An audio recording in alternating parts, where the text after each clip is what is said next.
1987. március 27-én születtem, itt Bissauba. 2 éves koromban, azaz 1989-ben kerültem Magyarországra. Ott nagyon jó, nagyon szép gyermekkorom volt. Nagyon szerettem a gyermekkoromat, nagyon jó emlékeim vannak a gyermekkoromból. Igazából a karácsonyról is arra nagyon jó emlékeim vannak. Ott nőttem föl, 14. kerületben, Zuglóban laktam, pontosabban a Zugló utcában. Jártam a Gárdonyi Géza nevű általános iskolába.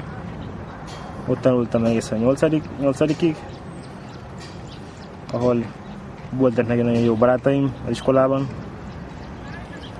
Voltak néhány mondván ellenségeim is, de azért a legtöbb az jó volt, mindig jó volt, jó emlékeim vannak Magyarországról, és nagyon szeretnék oda visszamenni egyszer, mert nagyon hiányzik Magyarország, nagyon hiányzik például a hó, nagyon hiányzik a hideg, és nagyon hiányoznak a családtagaim.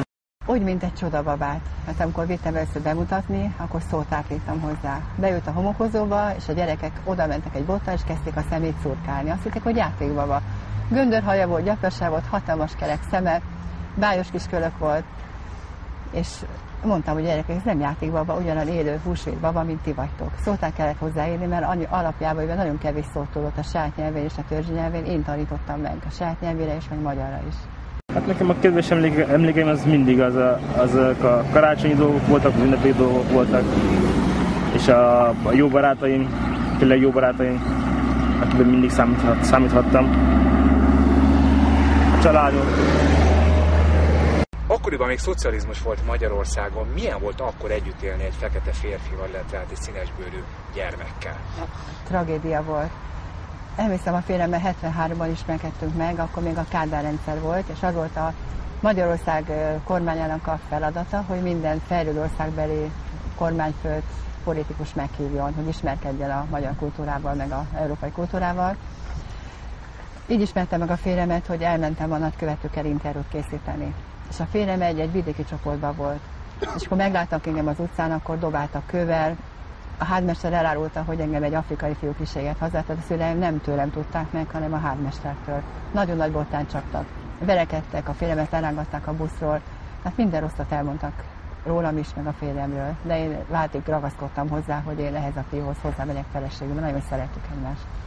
Sajnos azután az anyukám és apukám elváltak, és anyukám az ment haza, vissza Magyarországra, és mivel nem volt nekem magyar állampolgárságom, így nem tudott magával vinni. És ezért vagyok még mindig itt. Sajnálatos módon Asztonnal először 2005-ben találkoztunk, mert sokat élt vidéken, sokat dolgozott vidéken, illetve tanult vidéken Aszton. 2005-ben a mostani parlament elnöke mutatta be nekem Asztont, és kérte a segítségünket, hogy valahogy vissza tudjon kerülni az anyukájához Magyarországra, illetve a baráti társaságába vissza tudjon kerülni a gyerekek közé, akik között együtt nőtt fel a budapesti általános iskolában. Évek óta küzdünk azon, hogy ezt valahogy elintézzük, mert sajnos a bürokrácia is elég nehézkesen működik, illetve nagyon sok pénzt nem észt föl ennek az egésznek az elintézése, illetve a módja is nagyon bonyolult. Hát az emberek az többnyire csak abból élnek, amiből tudnak. Eladnak valamit, és akkor abból élnek. Vannak, akik dolgoznak, azoknak jobb, de legtöbb emberek azok munkánélküliek. Akkor az általános jutottam, hogy írok egy könyvet, és talán annak a bevételéből majd megpróbálok neki segíteni. Egyelőre úgy, hogy küldök neki valamit, vagy ruhát, vagy édességet, vagy valamit. Később meg, majd ha lakásra szereteszek, akkor talán ide tudom hozni. Tudok érte felelősséget vállalni, mint az anyukája. Mert a férjem az nem akart már visszajönni. És mi lett ebből a segítségnyújtásból? Hát csak a csomagküldésig jutottunk, egyelőre semmi.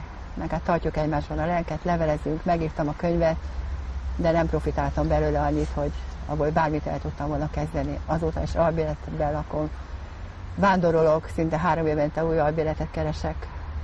Ez embertől képzelni, hogy a jelenleg Magyarországon egy fejlett országba, és akkor visszamegy egy fejletlen országban, akkor minden dolog nagyon furcsának tűnik. Minden. Hogy ennek az emberek, minden.